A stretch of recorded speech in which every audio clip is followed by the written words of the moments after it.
All right, excited to get rolling this week. Another tough challenge on the road, kind of the second of three in a row here, where we're going to face a tough, talented team. I think Brian's doing a really nice job, and guys are competing. Seems like they're getting healthy, and we better be ready for a physical, tough road game in the NFL and do everything that we need to do to prepare to go try to win a football game against a good team. But open it up to you guys. Kevin, I don't think you see a defense that ranks number one yards allowed, but 29th in points allowed. Just what do you see in terms of the Titans' defense and how they challenge people? Yeah, just going off of, what they look like on tape, really good front, a lot of team speed on their defense. I think they play a good scheme, an aggressive scheme, and they really let their, the strengths of their defense, which is a lot, they let those guys do what they do really well. You clearly, some size and impactability. We saw, Jefferson up close and personal at joint practices a couple years ago, and then just seeing some of the pieces they've kind of added around not only him but across the draft with Sweat as a really large, impactful human there in the middle, and then they've got really good edge players. Key and Landry are two of the better combinations that you'll see in the NFL. We've played some really good defenses, and we've had the play style and the things show up that we're going to need to see to consistently move the ball against them. Not getting into all those stats and in the weeds on that. I just know what I see on tape. It's a good defense. Kevin, injury-wise, where are you guys at? Just with the roster. Yeah, we're doing pretty well from a standpoint of coming off of offensively 82 plays, and I think 71 or 72 the prior week. Going on the road, and it was a humid day down there, so I'm sure we'll get our guys out there moving a little bit today, and make sure we get our preparation, and we'll pad up tomorrow and have some physical day tomorrow to lead into. I do believe you got to practice for games like this, with the physicality that we're going to see, and that's what you sign up for when you play a team like Tennessee. But health-wise, Aaron's doing well, and I think he's going to be might be a little more limited today, but expecting him to progress as the week goes on. And then one that kind of came about, who will end up being limited today, is Cam Robinson. Just had a little soreness in his foot, but everything checked out, and he'll just work through it. More than likely get some full work in as we go. And outside of that, Cash came back pretty clean, and for the outside of our specialist, having to have Jake and Park show up and clearly have a positive impact on the game. Our team's for the most part healthy. Would love to have CD back, but that's not something we can close our eyes and wish for. Your turnovers, 6 the last couple of games. What do you point at in regard to why they continue to happen? Yeah, I think each one kind of tells their own stories, and when you look at first drive against Indy, kind of a forced playoff schedule, on a third down in the red zone, we had a tip ball on trying to get Justin a slant. It was quite a bit of contact there and kind of tight play, and the NFL ball gets tipped up and eventually intercepted. In regards to the red zone turnovers, that's, with the type of movement we're getting on the ball, I think we've had 815-plus yards over the 2 games. Time of possession's been heavily in our favor. We're doing a lot of little things that normally lead to having good chances to win, but clearly the turnovers are keeping these games very close, and relying on other aspects of our team to overcome for that. We need to score points. We need to finish these drives, and finishing drives with points is a winning statistic. You'd love to score touchdowns every single time, but what you can't have is turnovers in the opposing team's end where you're limiting your opportunity to add 3-7, 3-7. Those things add up with the way our defense has played the last couple weeks. So we've got to do a better job collectively as a group. Myself, our staff, and then our players, and clearly Sam, from a decision-making standpoint, just trust what's gotten him here, which is throwing the ball at a really high level, making really good decisions, using his athleticism when he needs to. But the layer of just managing the game from a standpoint of play call intent, value received on this decision I'm about to make, and the impact it's going to have on our team, especially on some of those weighty downs. where they're, direct impact on what your scoreline looks like at the end of the day. So it's a critical point. It's going to be a big part of what it's going to take to win this game versus this team because, tough teams like this, you don't want to give them too many opportunities and take away your scoring opportunities in the process. So definitely something we're focusing on this week and every week. What are the best things that Coach Flores has done week to week to put you guys in position you are defensively? And what are, in your opinion now, being around him, the amount of time that you've been around, are the best things that he brings to a program? Yeah, I think schematically, first and foremost, we, now have coordinators and systems in place to really play each game as its own, knowing this league is such a matchup league with how you match up with the opponent.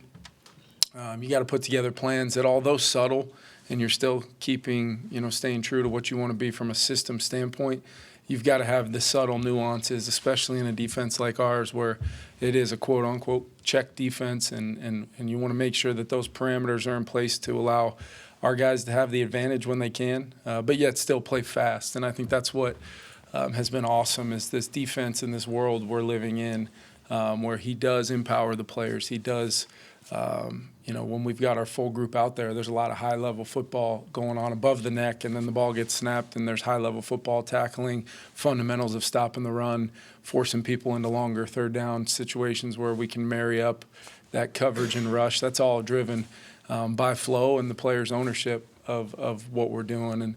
And just being around him, now for a significant period of time, I love getting to, do football with him every single week. We have a lot of conversations as we piece together game plans, even him asking me, questions about, what I see in the other opposing offense, or me asking him about what he sees in the opposing defense and maybe his history with some players that, on the other side of the ball or vice versa. So it's one of my favorite parts of the job is just spending that time with him, and the dialogue we have has made me a better coach, and I think he's been a great version of himself that we brought here to Minnesota and what I expected, and he's been fantastic for us. Kevin, what did your scout share with you about Romo when she came back from that Zonner camp, or his combine that he had? Yeah, I don't get a lot of the minute-to-minute updates on some of those camps, but I do remember reading the report of just the, kind of similar in a lot of ways to what it sounded like when I first heard about Will. The way the ball sounds coming off his foot, powerful leg, maybe doesn't present that way always, and I think Will would probably qualify as that as well from a physical standpoint. But when they go to do their jobs, it's an impressive thing to watch the ball come off their feet. And then what I would say is that I remember vividly the first time in the off-season program, right around the time we drafted Will and we could get on the field. Will wasn't here yet, but Park was banging field goals, in between the O and D sessions in phase 2, and he hit one from like 58, 59 yards, and I was probably standing a little too close, and the competitive look on his face basically saying, I know you saw that, now get out of the way type of thing. I remember just feeling like he had a great edge to him, but in a good way, and thought it would be a great competition with him and Will, which it was. And as I told him when he left this building, I don't think, this is certainly not your last time kicking in the NFL because you're, in my opinion, well above the line from a standpoint of kicking, but also, I hope it's not your last time in this building. When we bring you back, I know you'll be ready to go, and that's exactly what he was. So full circle to giving him a game ball after making 4 big kicks for us when we needed them. Were you standing there purposely to doing your head coach thing? It may have been, it may have been something I thought about, but no, that's not normally how I particularly operate. But, it also could have just be half the time it's like, Happy Gilmore when, the caddy's supposed to help him stay out of the way, and he does not do that. So half the time it's like that, especially when, those times when I'm trying to let coaches coach, and I tend to talk too much when I try to help coach individual drills and things, so I'm trying to stay out of the way for the most part. But I guess he didn't like where I was, and his look said it said everything I needed to hear from him. Just in talking about play style a lot, where does Blake Cashman fit in that? Yeah. We talk about his checks and things like that, but just the nature of how he plays the game, how does that impact the defense? Yeah, I think there's two layers to it, right? You've got like this athletic, kind of explosive athlete, run and hit kind of linebacker, but then there's instincts in the pass game. He always seems to be, when he is an underneath cover player, he's always seems to be in the windows and just kind of making things murky for the quarterback. And even on, Cam's pick late in the game the other day, he's involved in a game up front with Grenard on the right side there. And just the explosiveness, I showed it to the team a little bit ago, just, on the TV copy, just, taking in the explosiveness of and just the efficiency of the way the two of those guys work together. Essentially Blake ricocheting free, and then JG ended up one-on-one on the back the way it worked out. Really good just scheme, but also these explosive players and showing that play style. And that's all it really is how fast can you play, yet still be under control and be where you're supposed to be when you need to be there, and then violently show up at the tackle points, make the plays when they're there to be made. That's everything Cash has been, and we, like you said, we haven't even talked about him from a communication standpoint as the green dot and just how smooth everything felt, the other day. They weren't on the field a lot, but the 42 snaps they were out there, there was great dialogue, communication from flow to Cash to the huddle, and it was really good to see. Do you have any concerns about JJ losing any ground during his rehab after this procedure? Yeah, no, I do not. As his, we know he had the extensive, what I would consider an extensive injury in training camp. He's really knocked it out of the park every step of the way, and as his kind of rehab has picked up, we noticed a little swelling in there, and just with the time that we do have, he's been doing everything we asked of him and improving, getting stronger, all those things. But we just wanted to make sure that there was no cause for concern, and all reports were very positive. He's on the original timeline in good shape, and I've just enjoyed as his rehab's progressed. He can be in meetings and spend a little bit more time with us, and it's been some real growth for him. Continues to ask great questions every day, and we'll just continue to, that's the hardest part, when you get the ability to do a little bit more and start pushing through those final stages over these next few weeks. Feel really good about where he's at. Last couple. During the Patriots championship run, they kind of established a double tight end attack offensively. Yeah. Do you try to work with some of the mindset of that? I think the two tight ends on the field gives you a lot of ability to be really multiple, especially when you've got two guys like Justin and Jordan outside. And there's no rules on, how you deploy that group, who lines up where. You can really make defenses really ask themselves the question of how do we want to match this grouping, and how do we want to defend this grouping? Because if you stay in the bigger groupings to try to make sure you're sound against the run, you might be leaving yourself, especially like we saw last Sunday, a lot of opportunities to run the ball consistently showed up because of, the pretty exclusive shell coverage and double team Justin plan we got. It offered kind of a little bit more of a grinded out game, but still 82 plays and over 400 yards of offense, because that was the decision that they made based upon the presentation of some of the things just personnel-wise that were out there.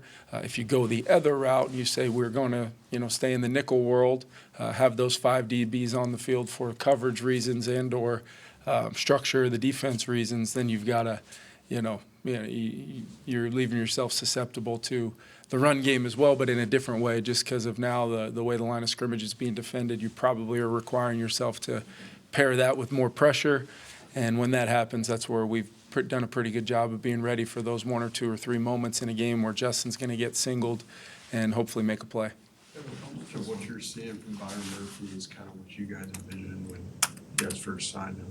Yeah, I had pretty, 2 years of experience against Murph in the NFC West, so I was well aware of what we were bringing here. And then, once we were able to, solidify, everything with flow and really build on the defense year over year, Murph gets to, especially with Steph Shaq here, Murph really gets to be in that location where I think he's so incredibly impactful. We've got some good nickel inside players in this league right now, different varieties and types, whether they're safety types that are, dropping down there as that fifth DB, or true nickels like Murph, where he's got the corner skill set. He's a willing and able tackler, great instincts, great ball skills. And then if he's got on those early downs when it's him and Steph outside, those guys are playing really, really well right now. And I think it all ties in with a guy like Murph, making sure you've got the front that you need from a standpoint of not only guys like JG and Gink and DT and Pat Jones, but also that interior, being able to stop the run and get to those D&Ds where we can really get creative with our coverage and rush and pressure looks, drop out looks. And Murph is just the perfect kind of catalyst for all that. When you think about our safeties and him working the middle of the field, it's been a real positive. Great question, though. Thanks, guys.